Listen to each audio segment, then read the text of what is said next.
traveling all over the country in a big tour bus, opening for all the biggest name stars like Brooks and Dunn and Dwight Yoakam.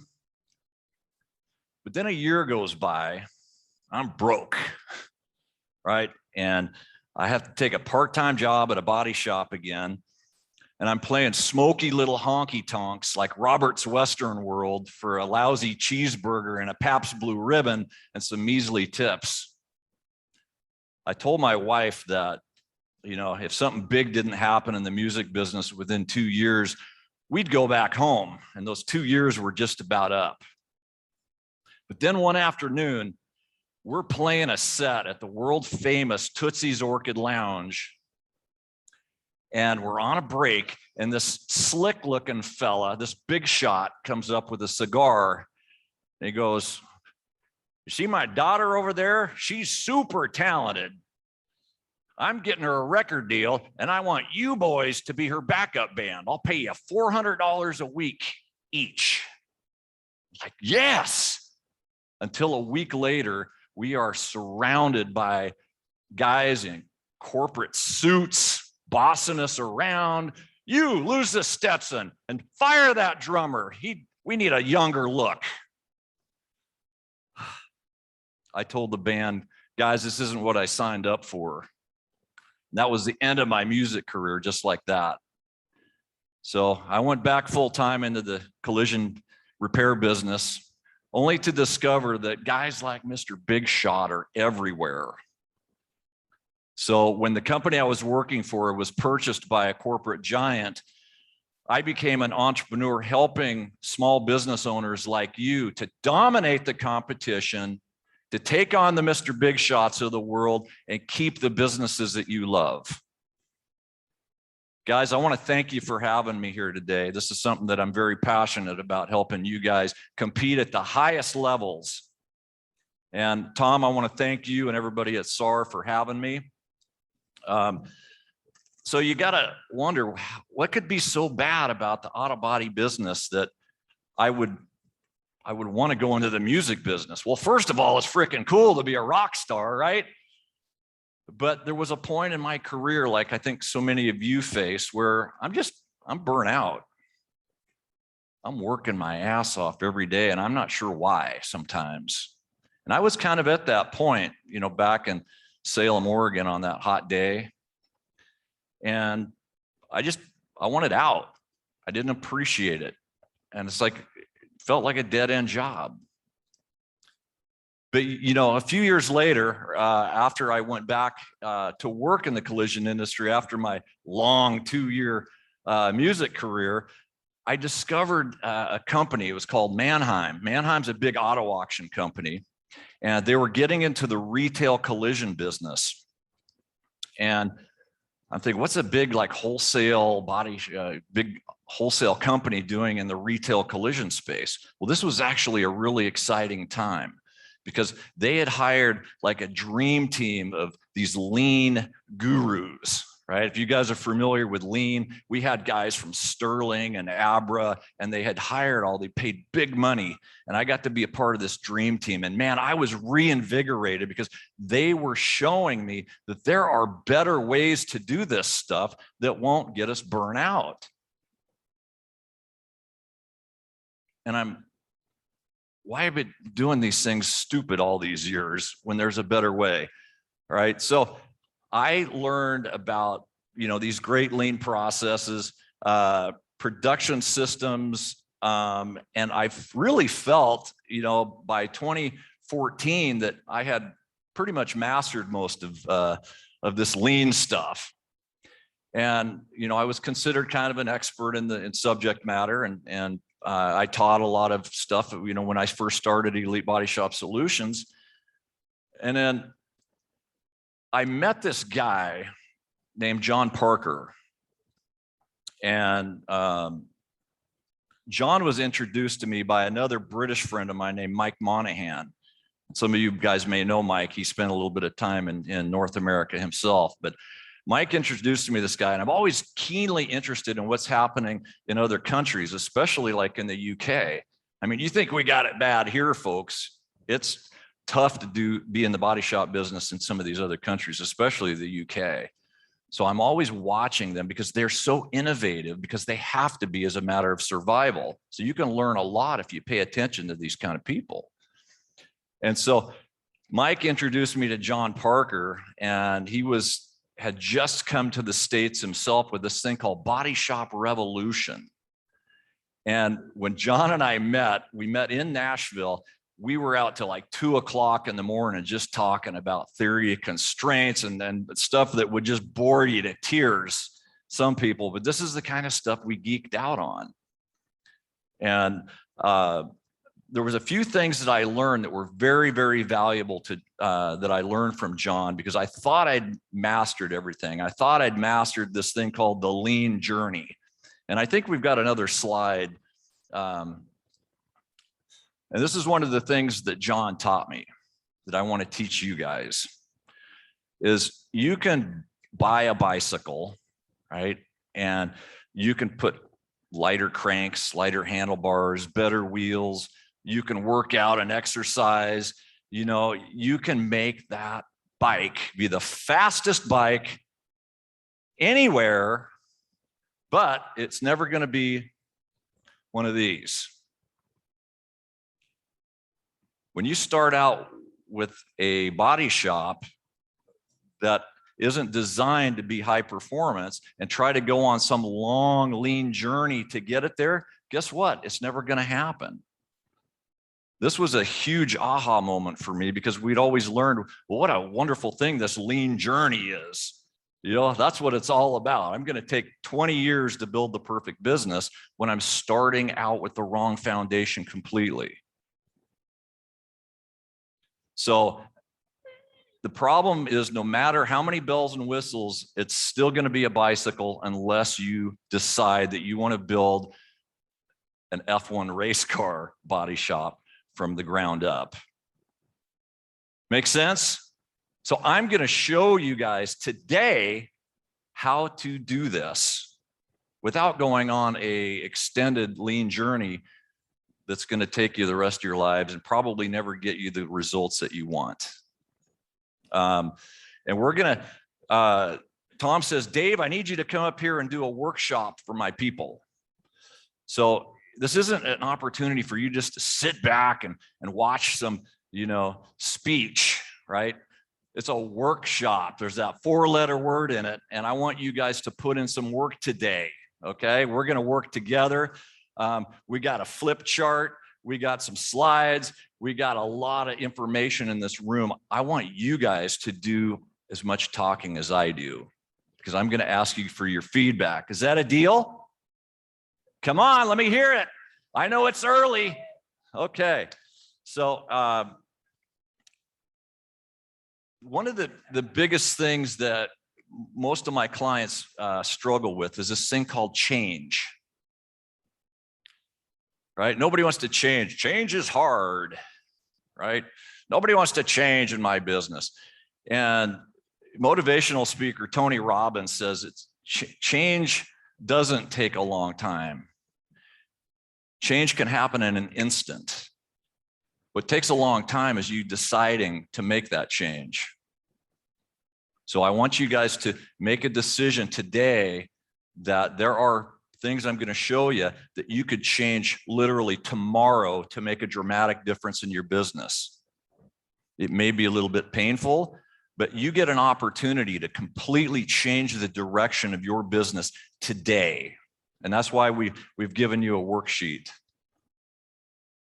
All right. It's a very simple worksheet, but change is sometimes very simple too. It's just making a decision to take one action that can massively change your business. So I want to show you a couple slides. If we could go to the next slide.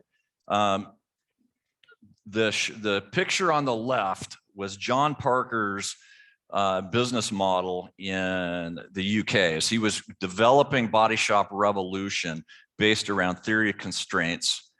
He had to go out and build a prototype, and that's actually what you're looking at on the picture on the left. That is roughly a 7,000 square foot shop that produces about 40 cars a week.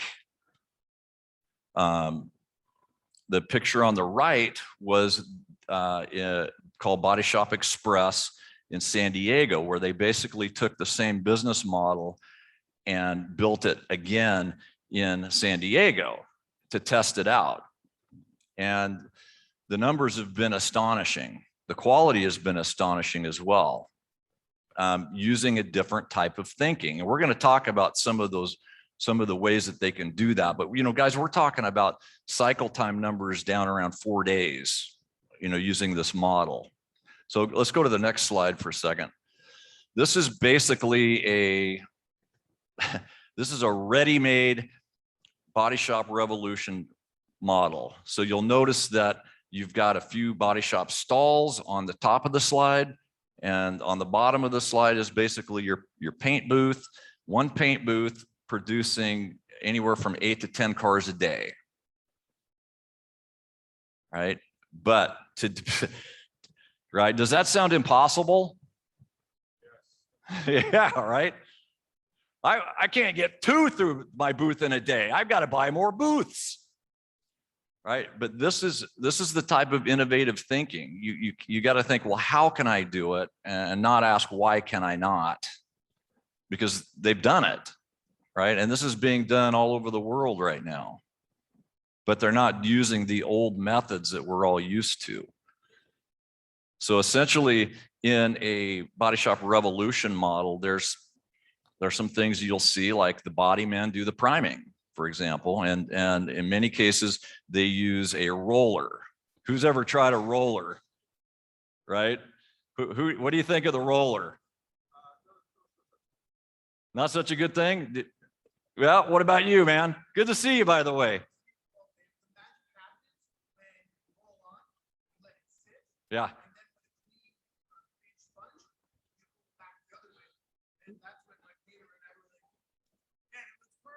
Right?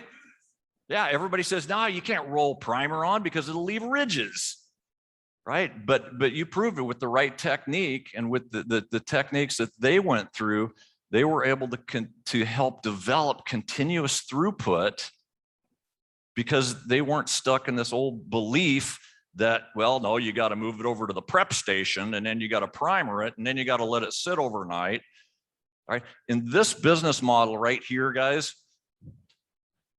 the body man finishes a car, it goes across the aisle into the buffer, which is on the rails, it goes into the side loading booth, right? And does the body man go and get another car?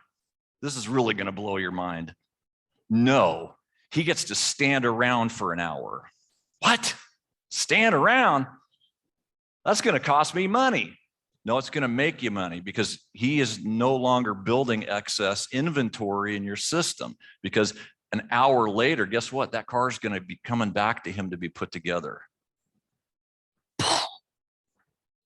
Roll-on primer, cars that only sit in the paint shop for an hour, right? I know this stuff's hard to believe. I'm trying to stretch your belief systems here, guys, because I've seen this in action. It's amazing. Right? And I'm not suggesting you have to go out tomorrow and do this, but I am showing you how far you can take this when you believe that it can be done. You with me so far? Awesome. So let's go to another slide. Let's see what we got next. All right. So early on, John Parker worked with a group called Gemini. Have you heard of Gemini? Andy and Tim Hopkins are actually friends of mine. One was a body man, one was a painter. They grew up in the UK, and I don't know, these guys are animals. They're like Dominic over here. I'm an animal. They don't stop for anything. So they built up an MSO in the UK, and then they sold it. And then the company that bought it ran it into the ground. So they came back and bought their own company again for pennies on the dollar,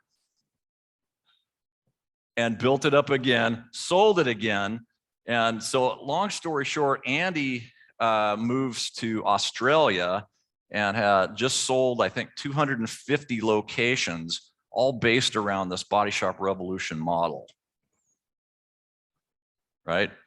These guys own vineyards. Andy came to have lunch with me in Melbourne in this helicopter, right?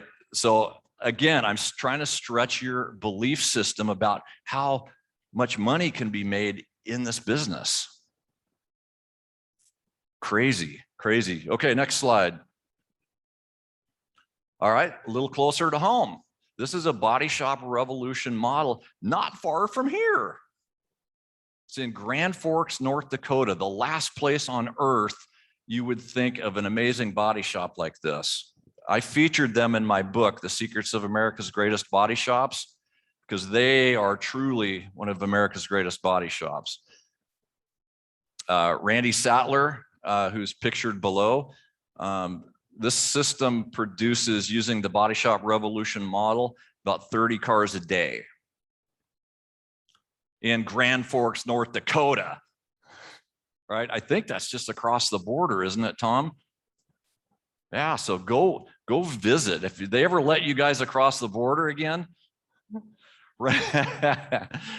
Randy would love to see it. He'll show you around and talk about how they use some of the gas catalytic drying stuff they've got. And do we have another slide? Okay, here's a more like normal kind of body shop that has adopted a lot of the same thinking without a lot of the fancy technology. Now, in the United States, State Farm is probably the biggest insurance company, right? And just like any other insurance company, if you're going to be on their program, they're going to keep score. This place at Randy Miller's shop, CSI Collision in Austin, Minnesota, that's where Spam is made, by the way. At the home of Spam is one of America's greatest body shops that scores a perfect 1,000 on the State Farm score sheet. Never seen it, didn't even think it was possible. These guys are open 4 days a week. They're so efficient. Yeah, they take Friday off. I didn't think you could do that either, but they do it every week. There's nobody in sight on Fridays. And you know, so they're running cycle time, touch times close to 7 hours a day, right? I don't know if you do the math on touch time, but I don't know what's that, about 3 or 4 times the national average, right? Their technicians they're not out beating them with a whip to get them to work that hard. They're just removing waste from the system. Most shops have so much waste, and it's my mission to eradicate it, right? Okay, is there another slide? This is some of the equipment that, you know, some of these shops use. What I've noticed, there's a side loading booth, for example. This is a handheld gas catalytic drying unit that will dry primer in about a minute, ready to sand. Regular primer, not any UV primer. You can use UV with this type of process too. At a lot of these shops, you will notice that everybody has the same exact tools, right? We're not asking the technicians to buy their own tools in this model. We're buying them what they need. The other thing that you don't see a lot of in this type of business environment is flat rate or commission type technician pay systems. Primarily hourly, and there's a lot of team approaches, which we'll talk about a little later on. So this is some mind-blowing stuff here, guys. I honestly believe that anyone, is there another slide behind this one? Okay. This is what we're going to go through next, guys. And I'm going to probably have Tom come up here in just a minute to help out with this, but these are the 7 keys that we're going to talk about today. By the end of this program today, you guys are going to be equipped with everything that you need to go back and make some significant changes to your business. Right? We're going to talk about creating what we call a continuous workflow mentality, where it's no longer acceptable to have cars go into your production system just to go stop, start, stop, start. Does that ever happen? Right, right. eradicate it. Understand the theory of constraints. I'm going to show you some TOC basics today. Would you like to learn that? I know it sounds awfully fancy. It sounds very sciencey, easy stuff. What gets measured gets improved. I'm going to show you a couple different ways to measure cycle time. I'm going to show you guys how to understand what your optimum WIP is. Do you know how many vehicles, hours, or dollars you should have on the property at any given moment? After today, you will. What else? I like this one. Stop writing estimates. I'll just leave it at that. Stop writing guesstimates. It's a waste of time. Only place production-ready cars in your system. So together, we're going to create what's called the production-ready criteria. So you know when it's acceptable to put a vehicle into your production system, as opposed to just letting it sit there. Would you like to see that? Awesome. And this last one, I just want to keep blowing your mind. Does anybody got production managers? Right? Some of you probably are production managers, right? So today I want to help you create a system that you can fire that guy. And if it's you, I'm sorry, man. I'm sorry.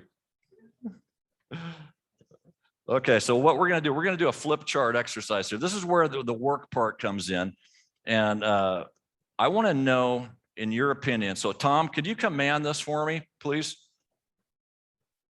And all I want to know is what would need to happen in your shop, and think big here. You could, no, don't place any limits on your imagination here. What would need to happen literally for a vehicle to work continuously through your shop? All right, who wants to start? Right? What would have to happen? Yes, sir. We're going to need an 8-hour touch time.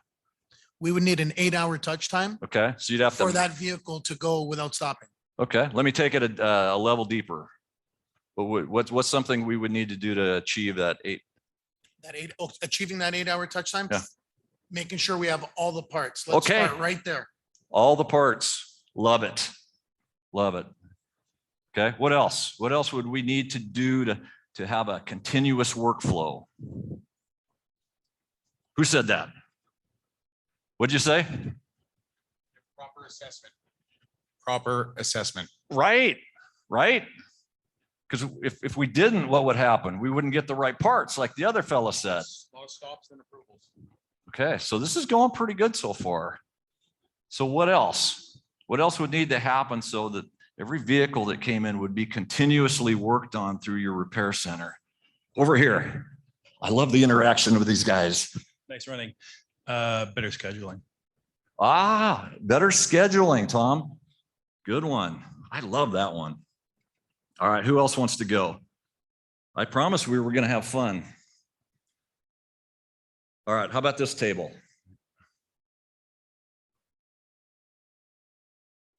This is your opportunity to dream big here. You don't even have to think in reality. You could say, put a robot in there. I don't care. You need all the repair procedures downloaded Ah, and when would we need them loaded by? at the beginning. Okay. Okay, so we need the OEM repair methods or procedures, and we need them up front. Good one. All right, what else? You need the what? Right tools, the right equipment, the right tools. Right tools and equipment. Okay, good one. All right. Does everybody have the right tools usually? All right. Let's do one or two more. Okay, here we go. You guys are going to make me get more exercise. Faster approvals by insurance. Oh, ouch. Yeah, so we can't have cars being held up in production waiting on some type of an approval. I love that one. Okay, here's one. The shop has to be properly laid out. You can't take it outside before you paint. Okay, the shop layout. You can't take it outside before you paint it. Especially in our winters. Does it get cold here? Yeah, my last trip here was to see this man over here in February, the year before last, the year before the pandemic, as it'll forever be known, says, oh, you should come in February. It's beautiful here. All right, so we got a pretty good list here, guys, don't we? Tom, you did an excellent job. Okay, oh, do we have more? People. You can't have continuous workflow without a good team, can you?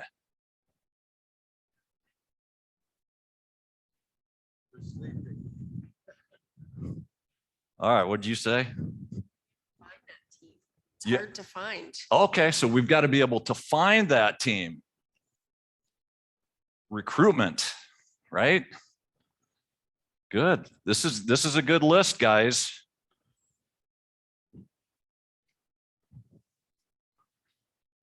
All right, good job.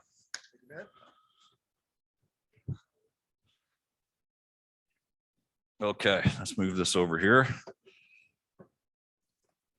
Okay, so what needs to happen?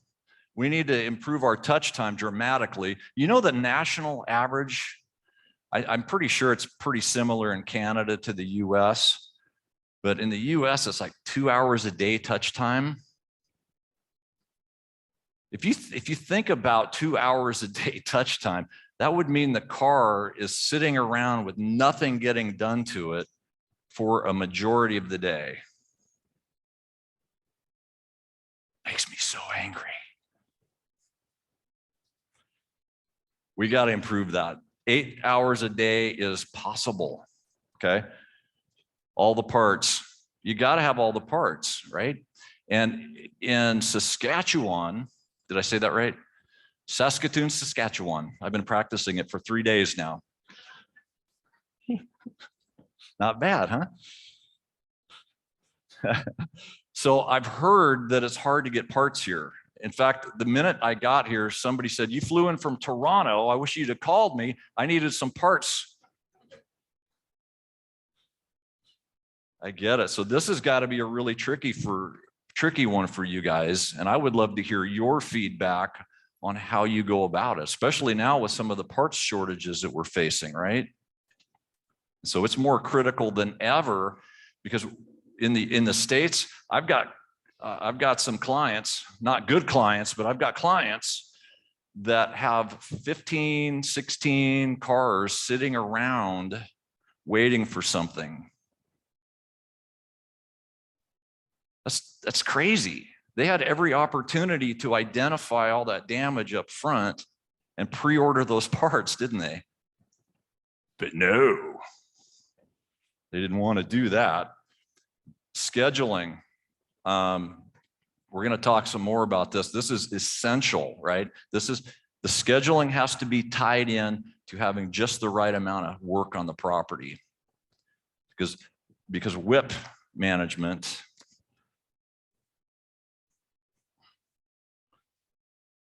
is probably one of the biggest. What I'll show you in Little's Law is that the biggest driver of cycle time or touch time is Little's Law, math. It's just a mathematical equation. Okay, what else do we got here? All repair procedures up front, right? Are most of you guys doing a pretty good job with that? Good. I know everybody's getting better. The right tools and equipment, good one, faster insurance approval. I don't know if we want to go there, but that's critical. The problem I see with a lot of shops, particularly in the US, is they will go ahead and continue on with the repair or sometimes even finish it before they have approval, right? And then their AR, their accounts receivable goes through the roof. It's crazy. You know, I think you've got to hang on to that vehicle and not put it into production until you've got all the approvals, right? That's part of your production ready criteria. The shop layout. I have found that shop layout is important, especially in Saskatchewan, because, you know, unless you want to freeze dry things, It's pretty important. But I have discovered also over the years that the layout is not as important as I used to think. It's what you do with the vehicle in between. And when I was working at some of those lean models, we would have like linear flow production models. I don't know if you've ever seen those where the cars are bumper to bumper. You know, it goes through this stage and then it goes to another department and another department and on and on and on, because that was how lean was done back then. But what we're actually finding is that the less vehicle movement, probably the better. Has anybody experienced that at their shop? Yeah. And then people, right time and place, guys, it's tough to find. It's tough to find folks. Towards the end of today's program, we're going to address that a little bit, because I think a lot of us are still trying to find those ATECs, aren't we? Those purple unicorns that just don't seem to exist. So we've got to change our thinking a little bit about how we build our teams. So good stuff, guys. Next slide, please. So this is what we mean when we're creating a continuous workflow mentality. Next slide, please. So working with John Parker at Body Shop Revolution, this was some of the things that he said, and it looks pretty similar to yours, right? We need a different stall to staff ratio. Let me explain what I mean by that. If you've got 4 stalls that one technician is working out of, that's a very inefficient stall to staff ratio. With me so far? So a lot of shops are keeping people continuously working on one car at a time, which would be a 1-to-1 stall to staff ratio, right? So we would need that in order to continuously flow anything, because if a guy's got to jump back and forth between 4 cars, while on the surface that may sound more efficient, and it probably would be to a commissioned technician, but the reality of it is it's not efficient to the overall system. It's only efficient to that person, because what you're doing is you're adding more WIP, which is increasing your cycle time and inefficiencies and your carrying costs. So what I'm going to propose later on is to go even more radical than a 1-to-1. Get you thinking like a pit crew. This guy's freaking crazy. Tom, why'd you bring him up here? No additional WIP. You have the bare minimum working process you need to drive throughput. Paint booth as a primary constraint. I'm going to show you this in a little TOC lesson. I'm going to show you. I want you to choose where your primary constraint in the business is, and we're going to create a drum beat. Okay, I know that doesn't make any sense right now, but it will. You got to have, like you guys said, an accurate repair plan. It's got to be good right up front.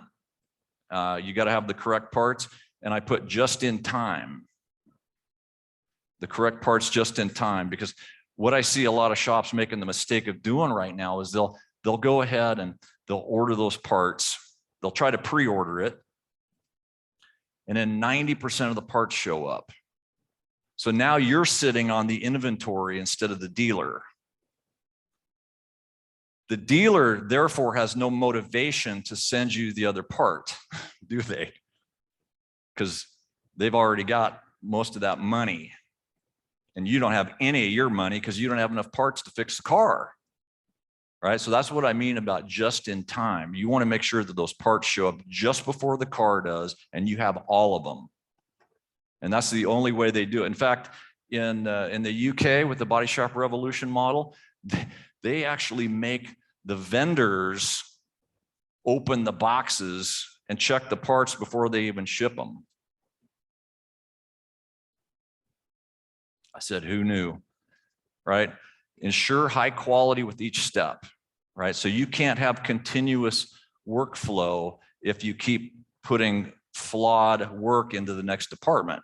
So especially in a Body Shop Revolution model or a TOC type model like this, one of the biggest sins that you can possibly do is put something into the paint prep area that isn't right. Right? And I'll show you why that's important in a minute.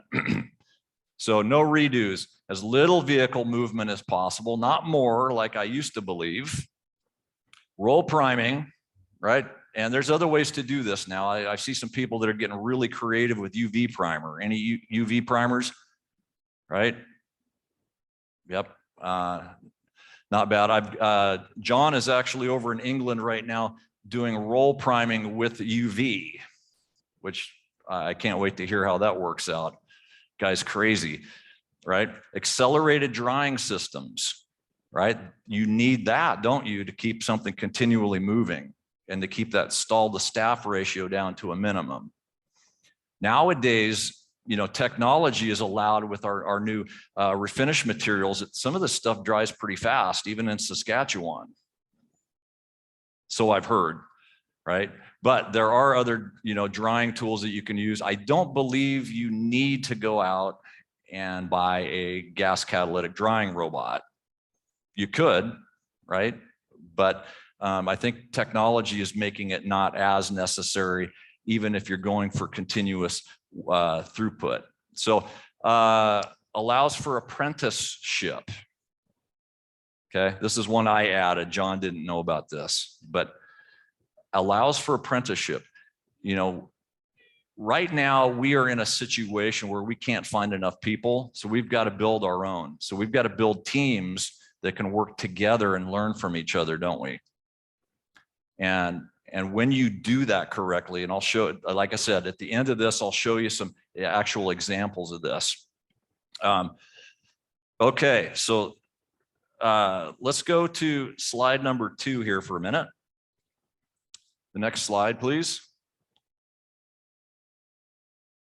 Or we can just stay on this one too, that's okay.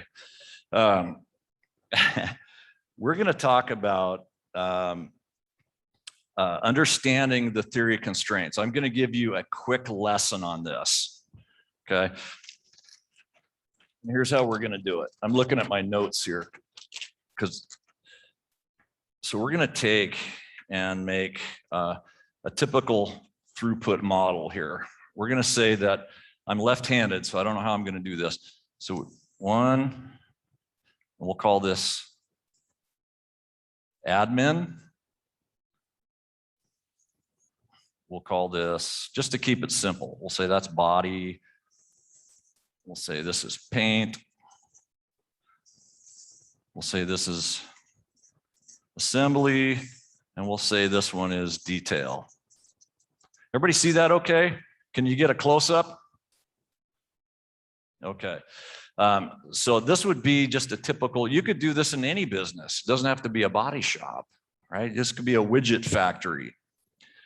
And it could be processing a claim at an insurance company. It could be any type of a process. And each one of these is a separate department. Now, each department has its own capacity, right? Or is it not true that some departments have more capacity than others? So if we had a admin could produce 4 vehicles a day, okay? The body department could do 5, the paint 3, assembly can do 5 a day, and the detailer, we got plenty of detailers. So each of these departments can produce that many units a day. Okay, so who here wants to guess how many units a day as a system this would produce? Any guesses? 3. Congratulations. So you guys already understand the theory of constraints, don't you? 3, right? Because these are all called dependent events. This can't go to here until that's done, and that can't go to here.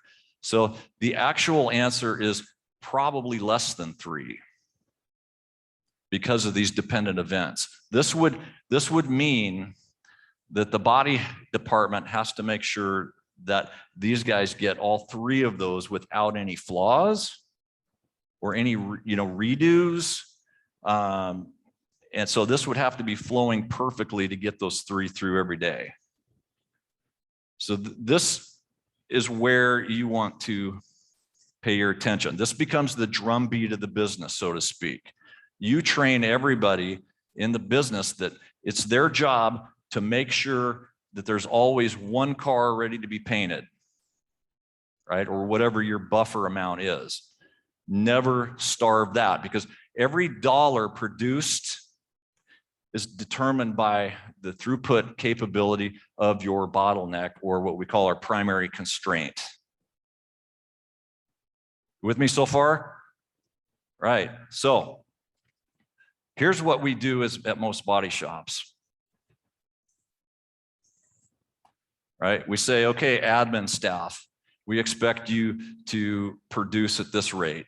Hey, body team, we're paying you commission, so, you need to work your butt off, right? So this is what's called silo efficiency. Okay, this is silo. Silo efficiency means each of these silos only care about what they produce. Because if they're efficient, it's good for them, and they're doing what the boss told them to. The problem sometimes with silo efficiency is that it doesn't work, because what you do need is you need global efficiency, because it doesn't matter what happens here. It doesn't matter what happens here. It matters what happens throughout the entire system. So do you ever have like priming parties? The body man says, well, I'm going to get these 3 jobs done, and then I'm going to send them all over to paint at once. And we're going to prime all 3 of them. All right. When I was working for Mannheim, they used to have these tunnel booths. You could put 5 cars in one paint booth. And they were wondering why they weren't making any money. I said, so how long does it take to do a batch of 5 cars? Well, all day. I said, so when does the guy that's putting the cars back together going to get these cars? Well, tomorrow.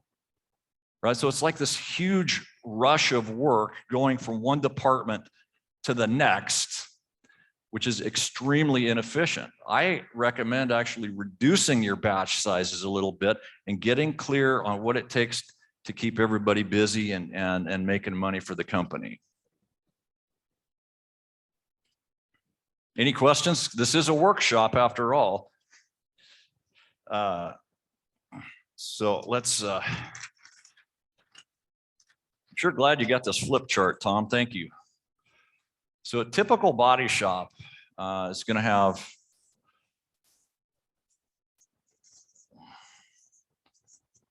market or market demand, right? And we've got here what we'll call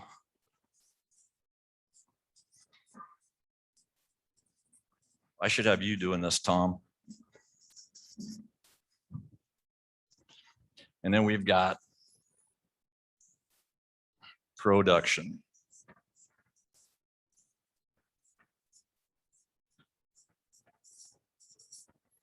So within the production system, you have usually what is your primary constraint. Now, sometimes your constraint can be an admin, but what you want to do is you want to try to get it to be like your paint booth, let's say. So if this paint booth down here and this team can consistently produce 4 units a day, that's what needs to match your marketing, right? Intake. So you're trying to keep pace with the market demand, and this becomes your drumbeat. 4 cars come in each day, 4 cars go home each day. 4 in, 4 out. Scheduling is really that simple. I'm going to make it a little more complicated later, but everybody is so freaked out about scheduling, and it's really not that hard if you use this type of simple mentality, right? So then we have this thing called pre-production. Obviously, we can't take a crashed car right off the street and put it into production. Some things have to happen first, right? We call this variable reduction. We're taking the variables out of it so that when we do put it into our production system, it can go through continuously, because that's our goal, right, guys? So what we have to do is, instead of going direct, we go through pre-production. Now, this is where it gets interesting, because some people have massive pre-production, like a lot of whip sitting in here, and that's what will drive your cycle time up considerably. What I found in some of the Canadian shops, like my buddy Jonathan over here, for example, they've got almost no pre-production because of their dedication to things like advanced repair planning. Right? So they're not carrying a lot of WIP or inventory, and their expenses aren't through the roof, because these cars aren't sitting around waiting to become production ready, because they already took care of that through their advanced repair planning and their good pre-ordering systems. Make sense so far?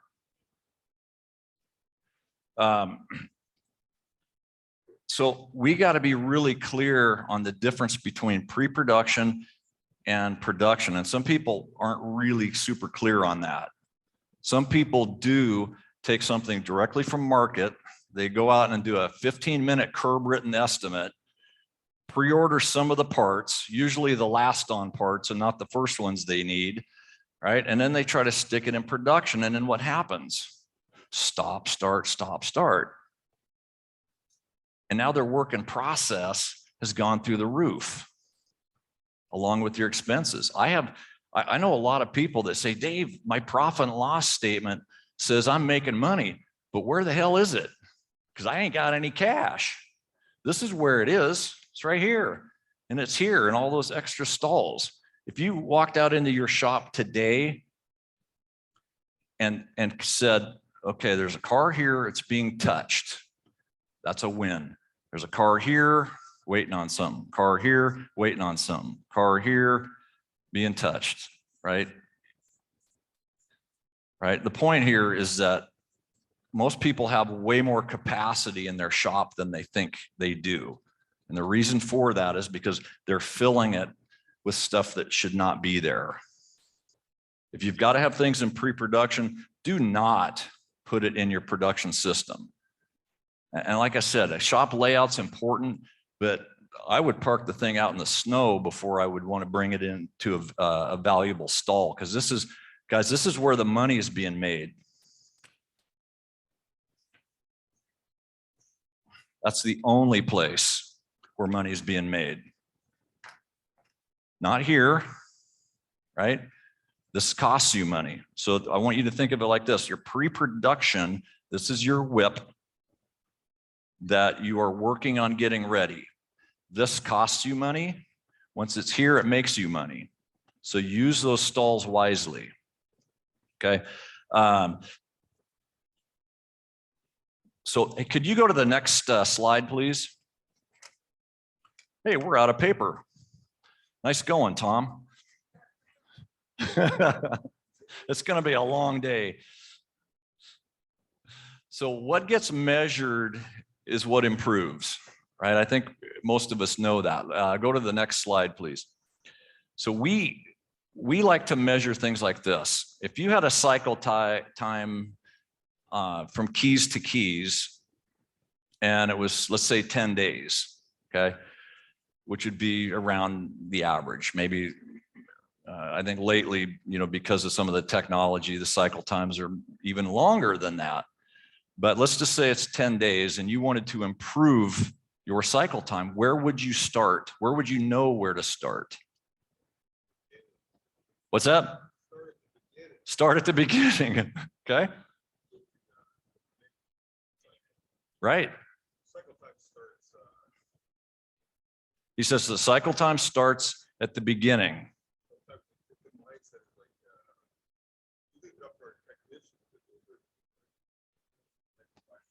I want you to say that again, because that was good stuff.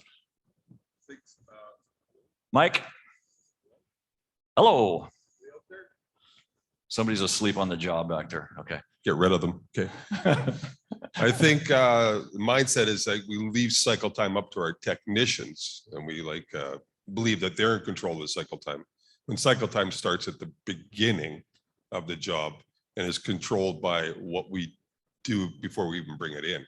Yes. Yes. Am I Yeah. done? Anybody disagree with that? He says, I don't want that mic. No, that's exactly right. The cycle time is not, I mean, to some extent, maybe it is, but it's not determined by how fast or slow our technicians are moving. That would be like the obvious answer. It's really about how well we do preparing that job for that technician. Most cycle time problems are admin problems, to your point, right? So focus your energy on doing an incredible job on pre-production, and things should literally fly through your shop. You could get so good at this pre-production stuff that you typically wouldn't even need a production manager. But we won't talk about that yet. I don't want you guys to be worried about losing your jobs. So what we do here is at Elite, and this was a concept that was taught to me by one of my mentors and now one of my business partners, a gentleman named Ron Kewen. And Ron says that we need to measure our admin cycle time, but we need to measure it separately from our production cycle time. And so what we did here, guys, is we said arrival to start, what would be, I'm magic, right? So keys to keys here, right? Arrival to repair start. So most of you probably have body shop management systems, right? So you can measure that from arrival to repair start. And that's going to be, when you run a cycle time report, you can actually see typically how long it's taking to go through pre-production, right? And then you see the center section here, that's green. Because what did I say earlier? That's the only time you're making money. So a lot of people would be surprised if they looked at a cycle time report and how much they're losing on the end of the job through things like poor communication with the customer, bad billing practices. You know, how long is it taking to get rid of that car after it's actually finished? And we're finding that there's a big opportunity with most shops on what we call lost on delivery. And you can measure that too. So you just got to change what your definition of repair start means to you in your management system. Make sense? So far, do you have a management system? Okay. And what does start mean to you right now?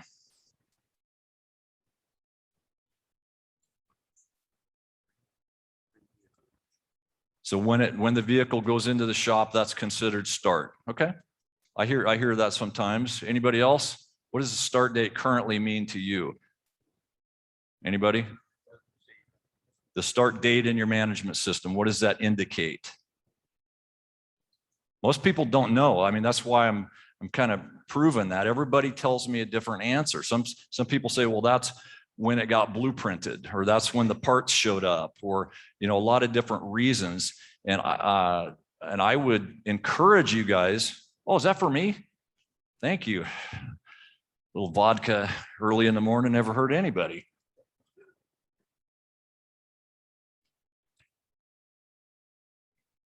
So the start date, I would encourage you to consider is when that vehicle is production ready.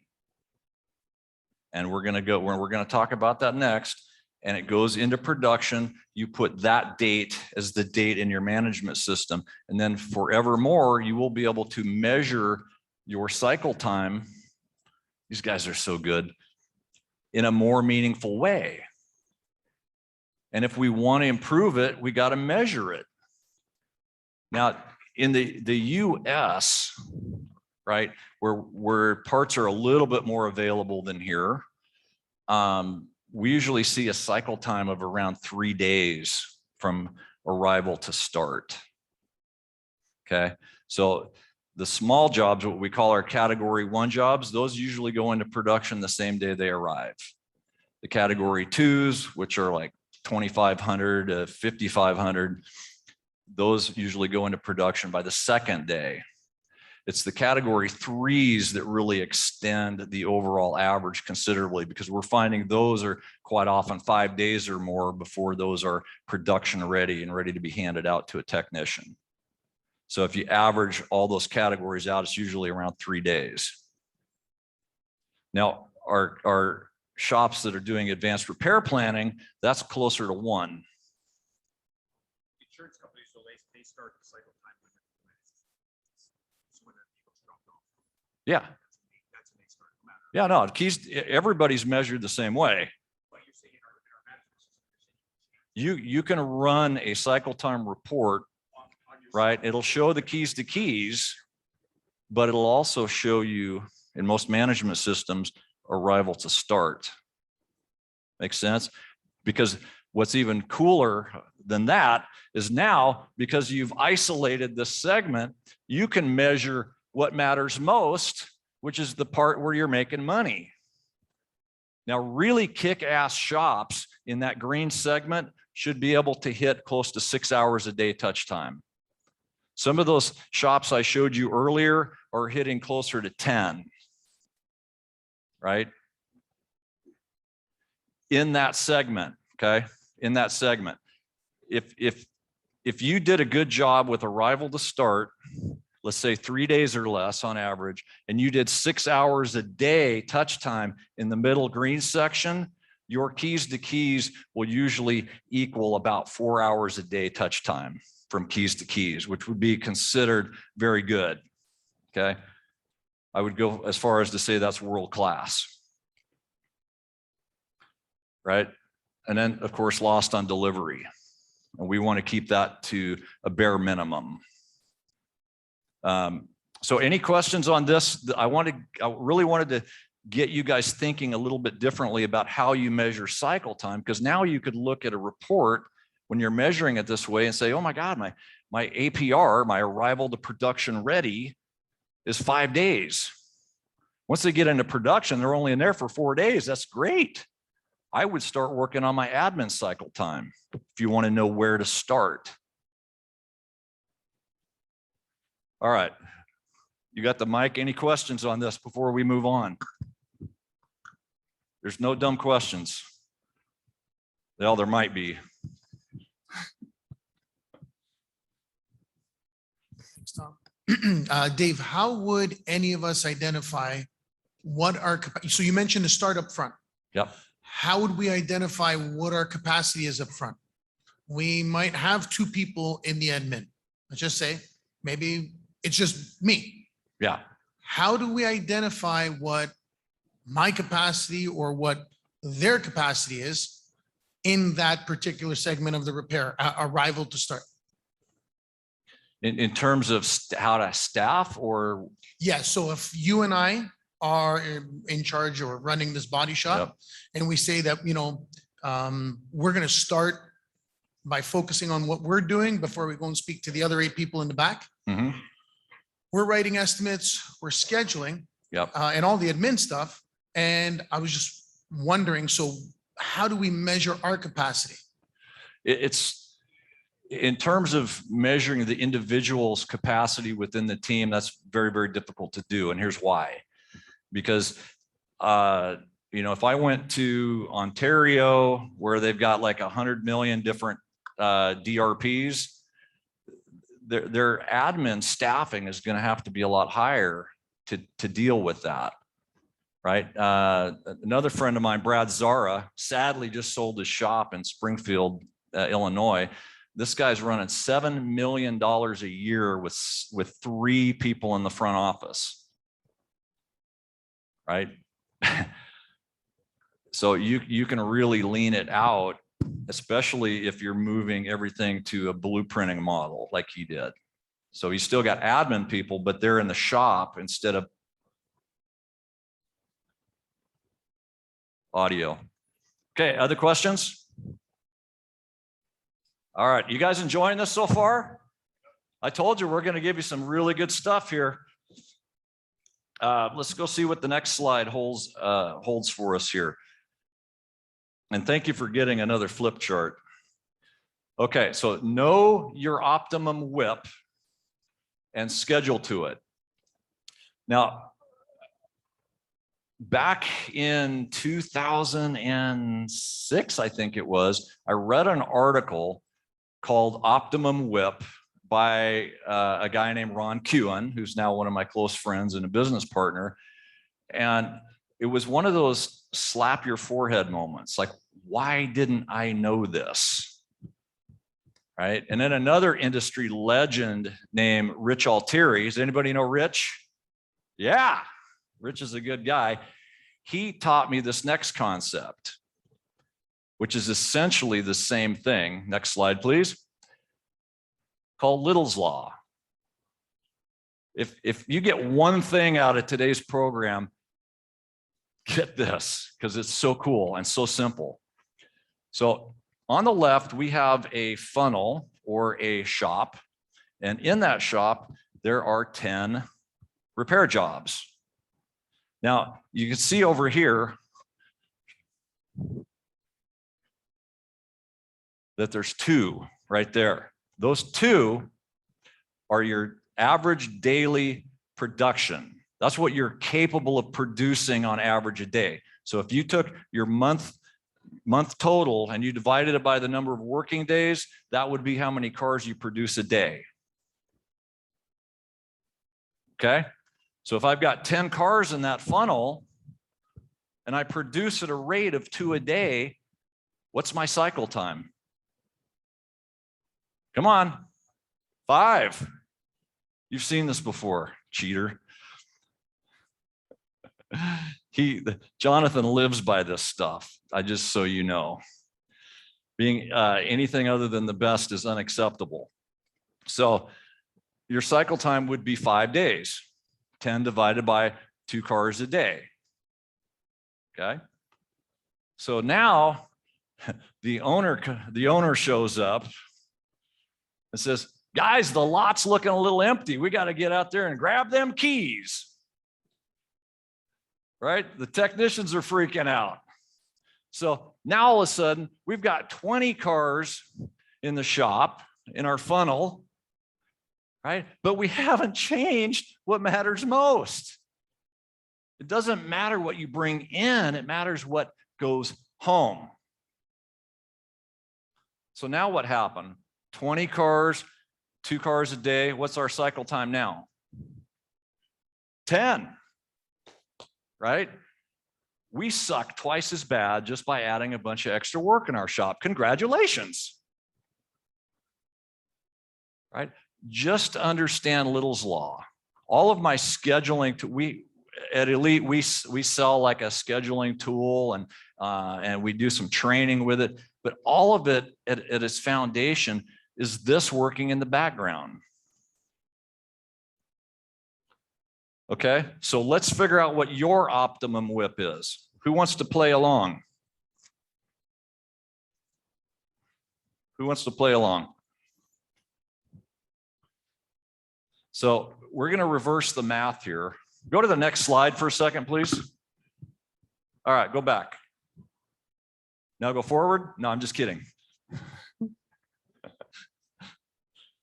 All right, just trying to have a little fun, folks.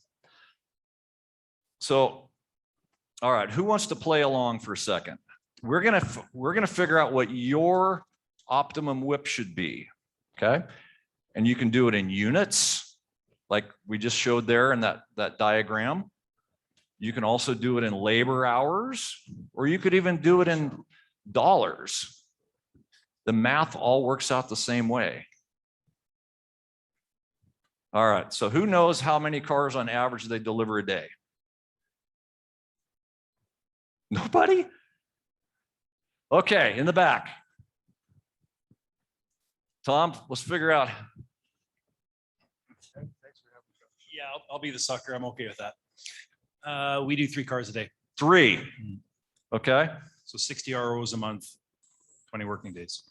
Okay, so they do.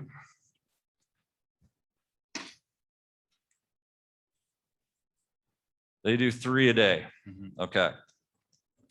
What would you like your keys to keys cycle time to be? Let's say you want to improve it a little bit, right? Maybe you're at 10 now, and maybe you want to get to 7. Sure, that sounds good. You like 7? 7 sounds good. It's a lucky number. Okay. 3 times 7 equals, and I know this because I just looked at my calculator on the phone, 21. Right? Daily output times your desired cycle time in terms of days equals your optimum WIP. At your shop, you need to maintain 21 vehicles on the property. That seems like a lot. Well, maybe you want to go to 5. Then you would need 15 cars. I didn't even need my calculator for that one. Right? Yeah. So questions on that? How many vehicles do you typically have on your property at a given time right now? Our top is around 18, and I think we average usually 13 to 15. About 13 to 15? Mhm. And do you happen to know what your average cycle time is? Just over 3. No, cycle time, sorry, touch time, we're just over 3, but cycle time, I don't measure that right now. What did you say the keys to keys cycle time was? I do not know my measurement. on that. Okay, now you know how to figure it out. You could actually reverse the math and probably figure out what your cycle time will probably be. You're at 5-ish. Yep. So again, guys, it doesn't have to be units. It can be hours. Right? You could say 50 hours a day times 7 is whatever. Right? You could do dollars. You want to produce $10,000 a day. You just do the math the same way. Make sense? Questions about this? Who else wants to calculate their optimum WIP? Has everybody got it figured out? There will be a test later. Yes, your WIP, the way that, great question. Thank you.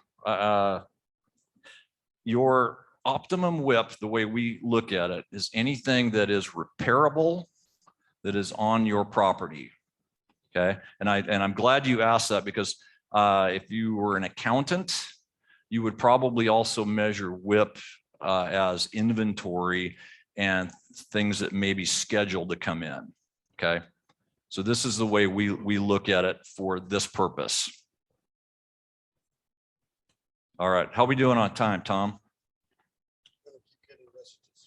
Okay. All right, next slide. Hopefully that helps a little bit. Yeah. How do you address unscheduled work? That all looks, it's very nice. 2 jobs come in, we got 10, we know our stuff. But the elderly lady with a broken mirror, Yes. the molding that's coming off that's interfering with steering, all those things that are unscheduled, Mm-hmm. that interfere with our work in progress, that interfere with touch time and all that, it starts out awesome during the day, but at the end of the day, holy shit. Right. Great question, because this happens to a lot of you. Used to happen to me all the time. So every car that comes in, what we do at Elite is we go back and we pull historical data out of your management system, because we want to know your typical work mix, the size of the job, how many small, mediums, and larges. And so then we build a simple framework like this: Monday, Tuesday, Wednesday, Thursday, Friday, unless you're in Austin, Minnesota, and then you take Friday off. Right? And we've got squares. So in this case, we would be a shop that produces 4 cars a day, and we want to bring in 4 cars a day. So we've got that one, that one, that one, that one. Let's just say we've got all these filled, right? We've scheduled these cars in, and Mrs. Leibowitz shows up on Monday morning I got to leave my car. I'm leaving town. I don't want to drive it. Or maybe it's a non-drive. Okay. You would put that vehicle in the next available slot for that size of job. So even if she dropped it on Monday, you're still scheduling it, but you're scheduling it for your availability based on your capacity that we've determined. Right? This keeps it in sync, because what usually happens, right, is people schedule everything and then Mrs. Leibowitz shows up and they don't acknowledge it in their scheduling system to begin with. They just maybe write it down here, right? And then that starts to build excess WIP. Right? Another question I get a lot is what if I'm I got a fleet program, or I've got a direct repair program that demands that I leave it now. Okay. In the US, we call that progressive. Right. And so what we do with that is we would write and just block off a couple spots for progressive. Okay. And if they don't show up, not a big deal. We just pull somebody else in ahead of schedule. Okay. I do a whole class just on the scheduling piece. In fact, if you were to go to our website, elitebodyshopsolutions.com, I think it's over at our academy, there is actually a training on our whole methodology behind scheduling.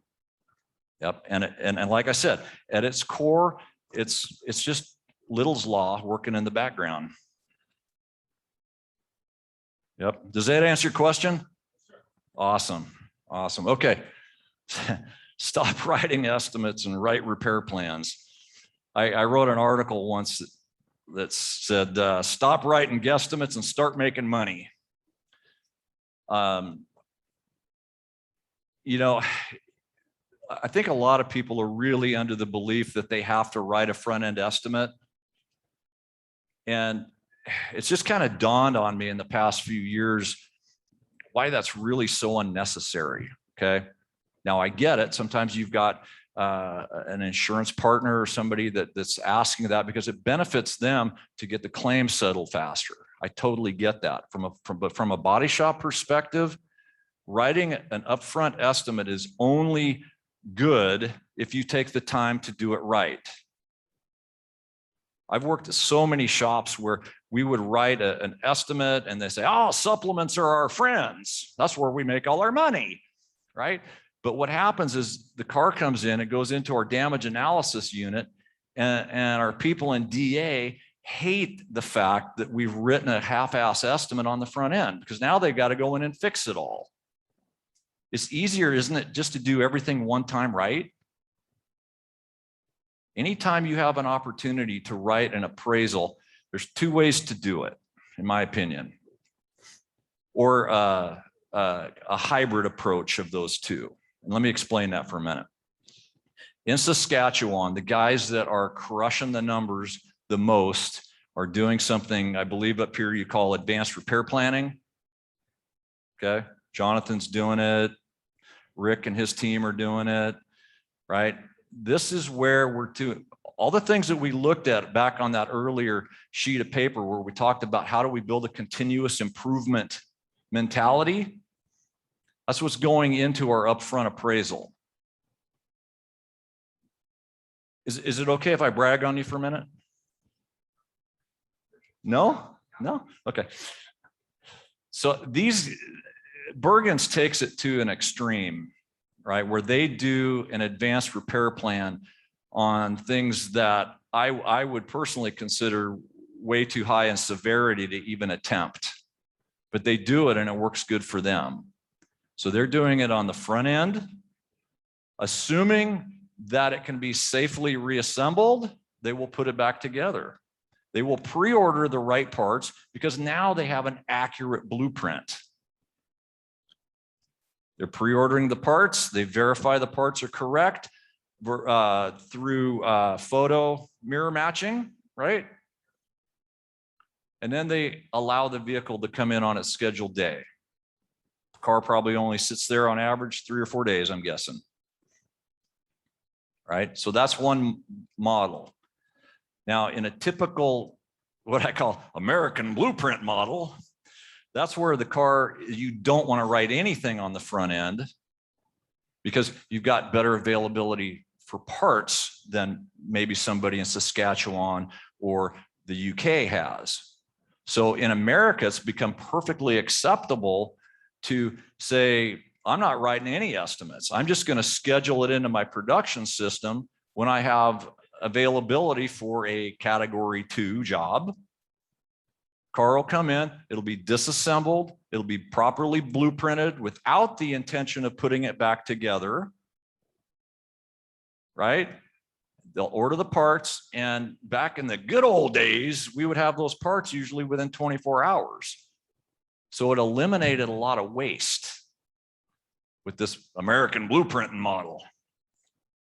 So the problem now is a lot of us are having parts problems, aren't we?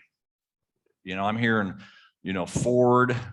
By the way, a couple months ago, I drove by the Kentucky Speedway. There's where all your Ford parts are. There's literally thousands of Fords taking up all the grounds of the Kentucky Speedway. I'm thinking about trying to work out a deal. Maybe we can get some of those parts. I'm hearing Honda. I'm hearing the Korean makes, you know, and then everybody else from time to time. So what we're doing with some of our American shops is we're creating what we call a hybrid approach. A hybrid approach would be a mix of what Jonathan Bergen and his team are doing on one extreme and doing the American blueprinting model on the other side. Because at some point, doesn't it, for some of you, stop making sense to do an advanced repair plan? Is there a certain level of severity that you go, I'm not going to schedule that in and spend all day writing that just to put it back together? So, right. So it's kind of a decision that I think you as individuals need to make. Create a hybrid approach on when you want to do an advanced repair plan, because that is what we have to do. Even my shops in America, I'm telling them, guys, you know, unless that thing's killed, you need to get in and do an advanced repair planning. And thanks to guys like Jonathan in our mastermind group, he's got half the group doing advanced repair planning where they'd never even thought about it before. It's awesome. Right. So we've got to, I think we've just got to get it out of our head that writing half-assed guesstimates at the curb is in any way a good thing. It doesn't really benefit anybody. We think, well, the customer wants to know how much it costs. So you're going to do that in 15 minutes? Good luck. Right? What the customer wants is their car repaired, not an estimate. All right? Anybody disagree with that? So why don't we quit writing guesstimates, right? Schedule them in for a proper appraisal. Get those OEM repair methods, whatever you got to do before the car even shows up for its appointment, and spend an hour with them. Get that thing right, then pre-order the parts. And you will be amazed at what that does to the little green section on your cycle time. Amazed. Okay, that's the end of this topic. Any questions on that? Tom? Anybody? Okay, I must have really over-explained that, because usually it's like everybody's, how is that even possible? Okay. Next, we're going to talk about what does it mean to put a car into production ready. So you remember back, that one's down here somewhere. But remember when we talk about what makes it okay to consider production ready? I want you guys to build a criteria for that. And Tom, I'd like to have you actually come up and help with this. Okay. All right, and thank you. So what we want to do is, when is it acceptable to no longer call it pre-production, and it's going to go into production so that it can work continuously through our repair plan? What things need to happen? Because once you create a standard for your shop, then everybody knows, yes, it's ready, or no, it's not ready. There's no guesswork. Well, let's just put it into production and get the dent out of the door while we wait for the other parts to show up. That's not continuous workflow. That's dumb, right? So who wants to start? What do we need to do? What should our criteria be before we release a vehicle into our production system? What's the obvious one? Come on. Huh? Parts and customer willing to leave the vehicle. Okay, so we got to have the parts.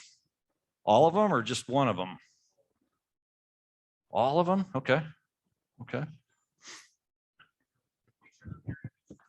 Oh, okay. So not only do we have to have all the parts here, but they got to be the right ones, you're saying?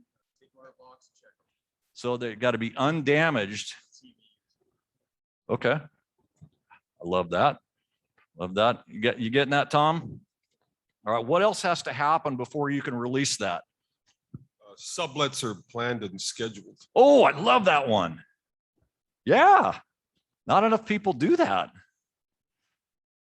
Sublets are planned and scheduled. Right. Another nice thing about doing some of the sublet stuff up front, right, is you can catch possible things that could hold it up afterwards, right? So I really recommend getting that stuff out of the way up front if you can. Okay. What else do we need to do before it's acceptable to put a car into production? You got to have a technician available. That would help. That would help. All right, what else? Does SGI have to approve it? No. No, okay. So you need to have the insurance approval. Just play along. What else?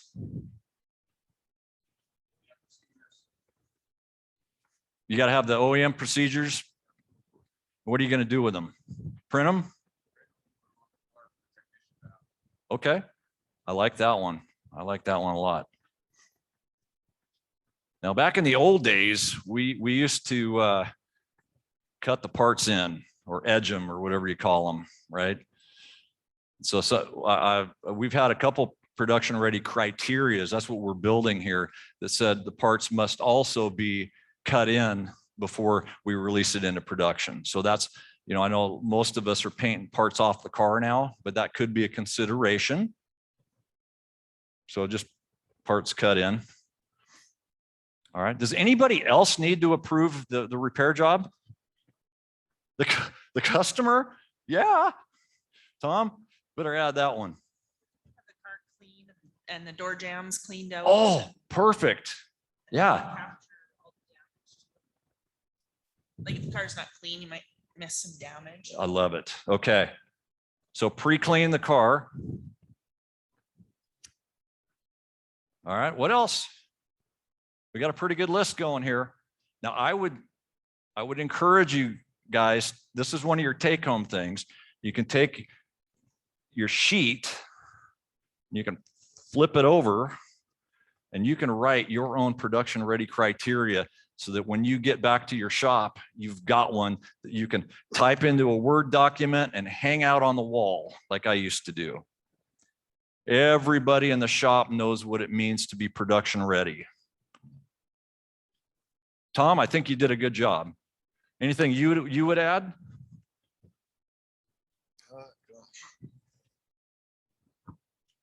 I'm trying to think, Dave, but my mind isn't working.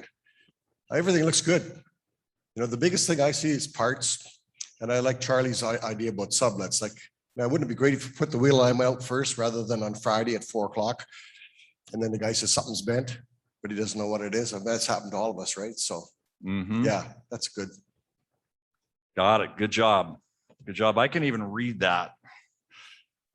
So, you know, some of the production ready criteria that we've built in the past that was acceptable, that may not be acceptable up here, is that instead of saying all parts are here, we used to say all critical parts are on hand and mirror matched.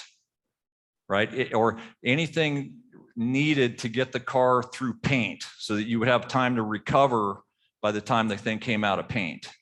Obviously, like in that body shop revolution model, that wouldn't work because the cars are coming out of paint like that. So that could be an alternative for you, is to say all critical parts, anything that needs to be painted has to be on the premises before. So that's just another, all right. So all parts correct and undamaged. I want you guys to write this down. You're creating your own here. You can say, I don't like that one. I'm not putting it on my list, right? The sublets are planned and scheduled. There's an available technician. That kind of makes sense. Why is it that people still, issue like 5 work orders to a technician when he's already got one he's busy with? Or back in the old days, we used to go out and my buddy Ron says we'd go out and put our stink on it. Right? We're going to go out and pick out the gravy jobs and take some ownership of it. Maybe we'll tear a couple parts off it. My job. Doesn't work so well anymore. Insurance has approved it. The OEM procedures are available. If you're into this, you're cutting in the parts in advance. And your customer has also approved the repairs. They signed the repair authorization and the vehicle is pre-cleaned. This is a really good list, guys. You guys did a fantastic job. Is there anything before we move on that you would add to this list or any questions about this? Diagnostic scanning is completed.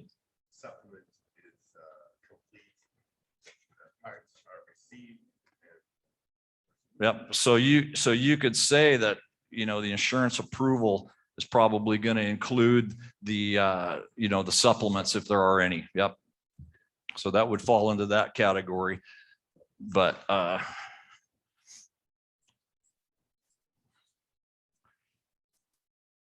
pre-scans, boy, I write horrible. So yeah, so that's a good addition to it. Okay, so you guys each have your own production ready criteria for you to make a standard at your shop. Now, when I was first introduced to this, I was working at a company called Bradshaw Collision Centers. I was over 5 locations. Mr. Bradshaw brought me in to be the lean guy, right? To take the whole company through a lean transformation.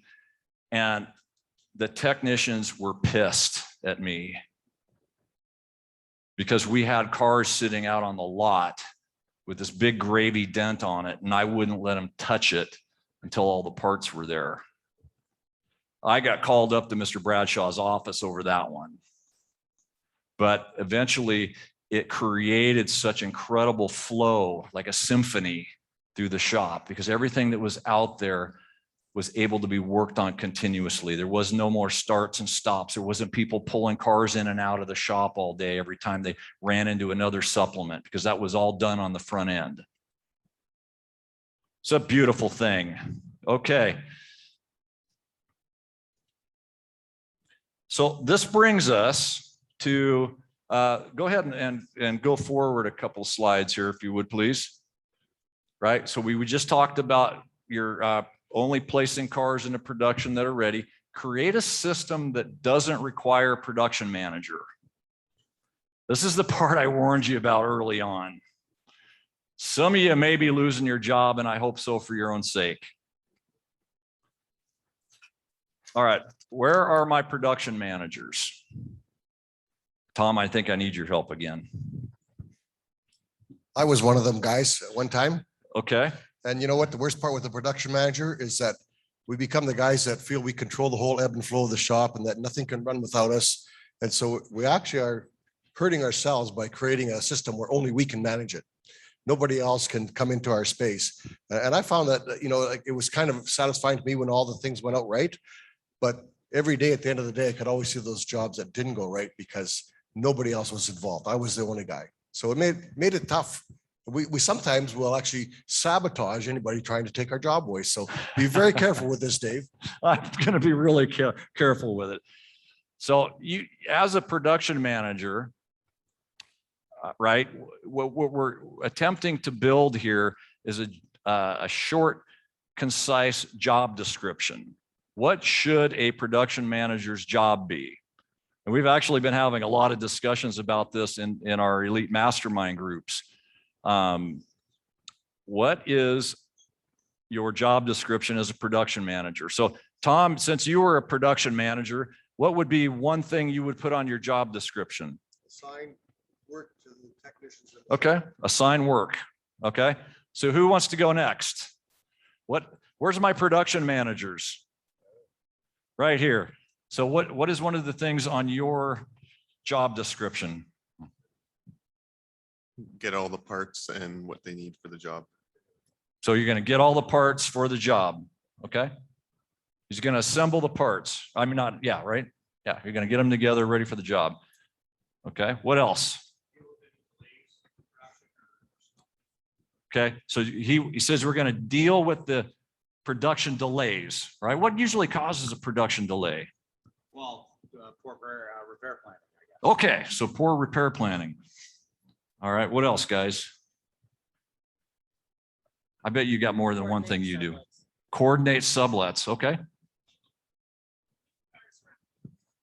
Move cars around. Right. And why would you move them? Move them into the shop from the outdoors where it's really cold. I would hate your job. All right. Who else is a production manager here? I think I saw somebody over in this area that's a production manager. They're being shy now. All right. Okay, you guys, what's one thing that you would put on a job description, even if you weren't a production manager and you had to write one for somebody?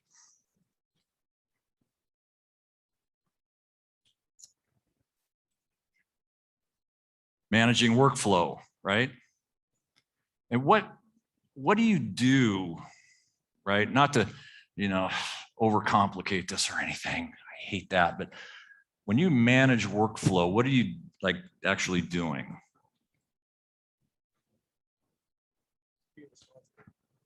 Being responsible, and you are moving cars around for a particular reason, right? Yep. So you would say maybe expediting.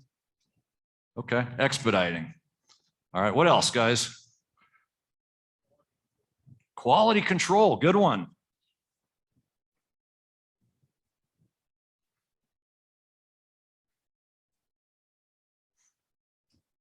All right, what about you? You've always got something smart to say.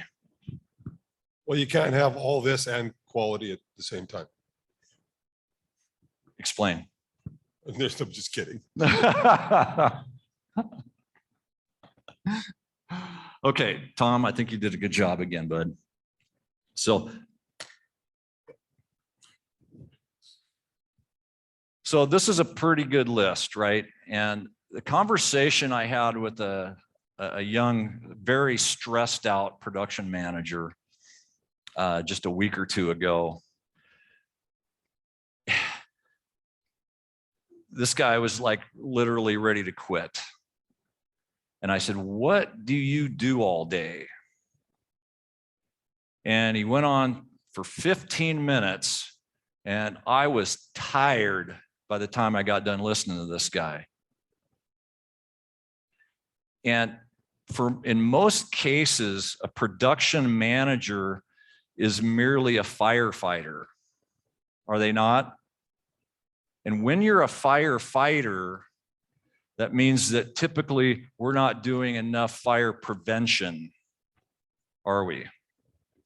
And so when I say that we don't need a production manager, I'm half kidding about that, but a lot of the things that a production manager does shouldn't exist to begin with, right? Somebody over here said it, right? It was one of the biggest problems I see is expediting. What causes expediting? Usually excess WIP. If you have 2-3 times as many cars on the property that you need to work on continuously, you got to expedite it because somebody's screaming louder. You know, this insurance company or that customer, somebody's screaming, you're going to be paying for the rental if we don't get that through paint today. That creates expediting, which creates immense chaos in your business. A lot of these things we put in place to deal with problems that shouldn't exist in the first place.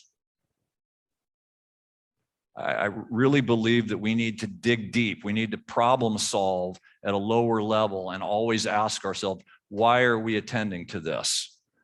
Right? Assigning work. Who are we assigning it to? Right? We've got to say, well, Bill's got 4 jobs, Tim's got 3, Susie's got 8. Who should I assign it to? That is a typical body shop scenario, is it not?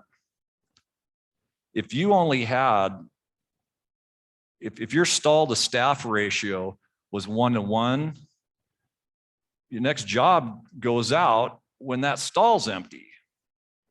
You see what I'm saying? You don't need to have all this expediting going on when you're running a truly lean system with the waste removed. Okay. Assigning work could literally be, this is production ready. I take the folder and I drop it into a bucket. And when the technician's available, they come and grab it. They move their own car in. Well, they could. I know that she likes to move cars in and out in the middle of winter. I wouldn't want to deprive her of that. But the other thing that I do want to point out, guys, technicians, body technicians in particular, usually love me and my training because I spoil the hell out of them. And the reason I spoil the hell out of them is because they're the only ones making any money for me. Anytime they're doing anything, this is something Rich Altieri taught me. He says, you know what lean is? This, hands-on car. This is waste, hands not on car. Hands-on car is lean. Right? That simple thought was very eye-opening for me. Anything that keeps a technician from doing this, you should consider waste. So if you have the luxury of having somebody that can pull a car in for a technician, that's great. If you've got somebody that can do the mirror matching of the parts instead of the technician, that's even leaner. Okay. It just depends on your situation. Some of you guys may only have 2 or 3 guys in the whole shop. Everybody does a little bit of everything. I get it. But coordinate sublet, I think that's perfect. Move cars around, expediting, quality control. You know, you could argue on who should be doing the quality control. I think that we need to do it. But even the reason for quality control is because we have quality issues. If we didn't have quality issues, we wouldn't need to control anything. Okay, I'm not suggesting that we get away from that because I don't think too many shops are good enough. And I think there's too much at stake not to inspect what we expect. But I just, the takeaway on this segment here is simply this. What are you doing as a production manager that really shouldn't exist or is done by somebody else or should be done? The young man that I talked to a week or 2 ago, the reason he's so busy all day is because he's doing everybody's job for them. If you're going to do everybody's job for them, why do you hire them in the first place? Right? As great production managers, I want you to think about more than just being a manager because you have people to lead, don't you? Leading and managing are 2 very different things. You can't manage people, you lead people. And if you keep doing their job for them, like this young man was doing, right? So, well, it's not going to get done right if I don't do it. All that does is lead to long hours and chaos and pain and suffering. And you don't need to do that. teach people how to do their jobs, and you do a coach. You coach them. You do not do their job for them. That's a big mistake, and I see so many managers do that. Okay, any questions on this? See, I told you, you're not completely fired, but I want you just to rethink your jobs a little bit. It doesn't have to be all about crisis management. It should be more about preventing them. What can you do today to prevent the problems that you're pulling your hair out every day firefighting? And I get it. We take pride in this. You know, back in the, when I had my first body shop, I was 22 years old. You know, we're doing $1 million a year, and I'm driving from Salem to Portland, Oregon, sometimes 2 times a day just to get parts that we forgot on the estimate. But by God, at the end of the day, we got them on there. That car went home. We got the check in the bank, and I'm tired, but we're over at the Jammers bar raising a glass because we did it. We're great. Right? There's a lot of pride that can come, you know, especially with young people, on being a great firefighter.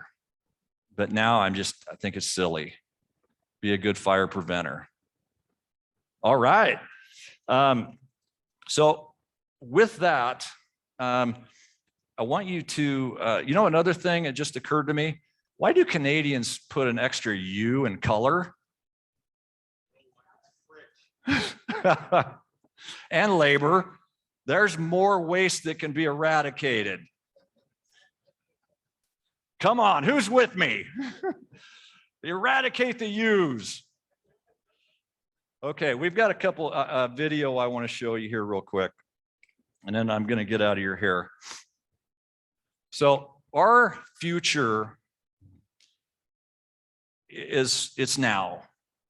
The technology of the vehicle, the unavailability of our purple unicorn ATEX.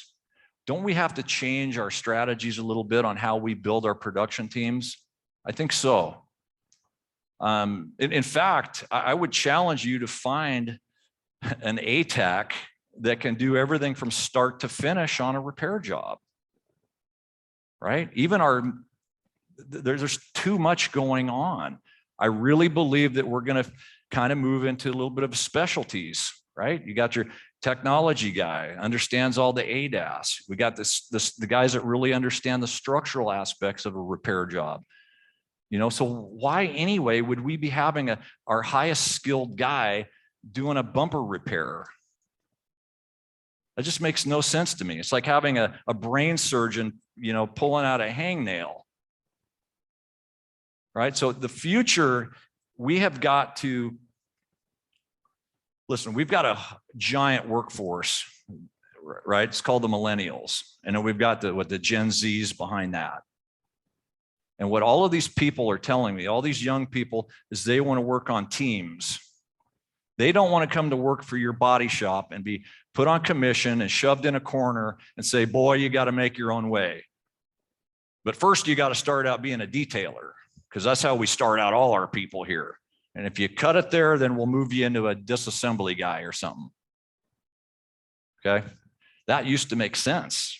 I mean, that's the way it was always done. But what the young people want today, and even my own daughter, who's 22, recently did an internship job at an architecture firm. And she says, Dad, I love this job. I go, what do you love so much about it? She says, because we work in teams there. We work in teams, and we all are working towards a noble cause. She didn't use the word noble. I think she was like a cool mission or something like that. But what she meant is that we're working together towards something really cool, something meaningful. That's what they want. The world's biggest generation ever, way bigger than the baby boomers, is the millennials. So we can stand our ground and say, this is the way we do things at Bill's Body Shop, like it or not, right? Or we can build a business that's conducive to the available talent that we have, to bend a little bit, to try to understand where they're coming from, to build production teams that make sense for modern technology, the future's technology, and what these people want.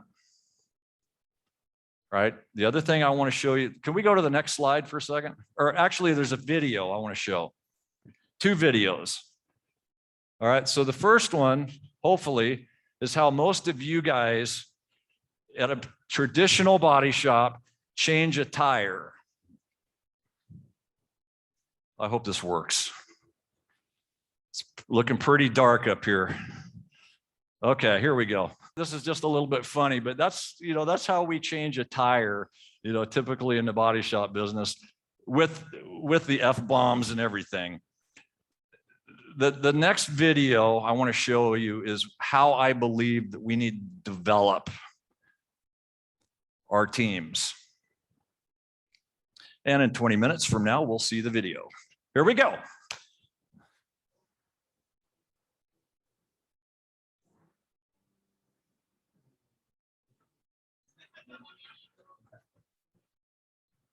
Here it is again, just in case that was. All right, that's good, thank you. So 1.8 seconds. They didn't change one tire either, did they? The point is imagine what you could do if you brought a car into your production system and attacked it like a pit crew, where you've got a specialist. You got a technology guy that's working on the high tech stuff. You got a structural guy working on the structural stuff. You got a bumper specialist, right? And instead of one car, one tech, we've got 3 people attacking this car. Think what your touch time would be. Wouldn't it be incredible? It'd be 1.8 seconds, right? Not every job, you know, is going to have enough meat on the bone to deploy this type of a team system. But think of how many that you could do that way. You know, you got Billy Bob over here. He's fixing the bumper on Mrs. Jones' car, while Fred is replacing the door skin, and the other guy's doing the heavy structural stuff on the same car at the same time. Think what that would do to your amount of needed inventory to feed your system. Wouldn't you need less? I mean, think back to Little's Law. Wouldn't you need less cars in the funnel to be able to do that? I know. So guys, I don't want to belabor this, but I really do want to challenge you guys to be thinking about the future with the available talent that we have and how technically difficult these cars are to work on. You're going to experience, in my opinion, better efficiencies and way better profitability than just trying to find ATEX all the time. Right? Who's with me? Come on, let's make some noise. Come on. All right. All right, so go to the next slide for just a second. And the concepts that I threw at you today are, I mean, there's a lot, but you've got a worksheet. Did anybody write notes on their worksheet? Did you? Good. What's a takeaway? Just 1 or 2 takeaways that you honestly feel you could go back to the shop. I won't make you go back to the shop today, but tomorrow that you could implement. A better repair plan. Better repair plan. What? So that's a big project, right? To just say better. I want to challenge you guys to think in smaller bites and pieces. So what's one thing that you could do when you get back to build a better repair plan? I know I'm putting you on the spot, buddy, but you raised your hand. Right? Basically making it so when it comes into the shop, the tech is literally doing his work. There's, right, you know, eliminating like the pre-washing, maybe better, we do it some, but yeah, the procedures literally at their fingertips. There you go. And stuff like that. And you know, we built a standard for what production ready vehicle it looks like. That's a pretty good starting point for you, isn't it? right? And when it comes to repair planning, you could easily create like a 10-step sheet on what a proper repair plan looks like, right? And when you create this type of clarity with your team, it gets everybody on board. Good job, man. Okay, who else is going to implement something? Then I'm going to wrap this up. Don't make me come out there.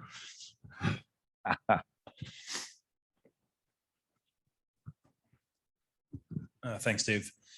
We already repair plan all of our jobs, and we have a guy that checks parts when they come in.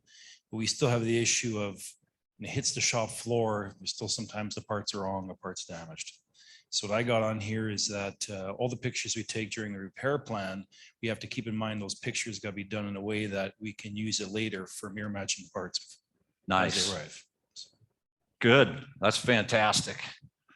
Okay, Jonathan, how do you give us a tip on how you take pictures as the car's coming apart? You know, this is your competition here, so I'm sorry about Yeah, this. thanks. No, guys, all we do is when we're doing the assessment, we take a R&R part and our remove install. We'll put them on different sides, right? So the R&R part, we'll take a picture because we know that's going to have to be mirror matched. From then we have a TV, and basically what we do is we look off the TV to our part, and it basically tells us whether that part's ready or not. And obviously while it's out, we're looking for damages, things like that. So that's how we do it at the shop. So it's all about the TV and the pictures so they can see the whole part. And lots of pictures. Nice, nice. One of these days I'm going to take him in an arm wrestling competition, but not today. So guys, I want to thank you profusely for allowing me to come across the border.